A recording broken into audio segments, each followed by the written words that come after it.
पालिकेतली नोकर भरती प्रक्रिया रद्द केल्या, तशी ह्याविशीं नोटीस जारी केल्या। मडगांव पालिकेचे मुख्याधिकारी गौरीश सांकवाळकर हांणी बुधवारा पालिकेची नोकर भरती प्रक्रिया फाटीं घेवपा खातीर नोटीस काडल्या।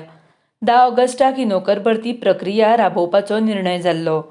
8 LDC 1 गवंडी आनी 34 कामगारां सयत 43 पदां खातीर ही नोकर भरती जावपाची आशिल्ली। मात बुधवारा मडगांव पालिकेच्या मुख्याधिकाऱ्यान ही नोटीस फाटीं घेतली। 11 ऑगस्टाक थळाव्या दिसाळ्यांत ह्या नोकर भरतीची जायरात उजवाडाक आयिल्ली, ती आतां रद्द केल्या। शार उदरगत संचालक गुरुदास पिळणकर हांणी ह्या गजालीची खात्री केल्या। 11 म्हयने पयलींच ह्या पालिकेचेर भाजपाची सत्ता आयिल्ली। नगर विकास मंत्री विश्वजीत राणे हांच्या निर्देशा उपरांत शार उदरगत संचालक गुरुदास पिळणकर हांणी 24 ऑगस्टाक पालिकेच्या मुख्याधिकाऱ्याक पत्र धाडून नगर परिशदेंतल्यो सगळ्यो नोकर भरती एक तर नगर विकास विभाग ना तर कर्मचारी निवड आयोगा मार्फत करतले अशें सांगिल्लें। RDX Goa bureau report.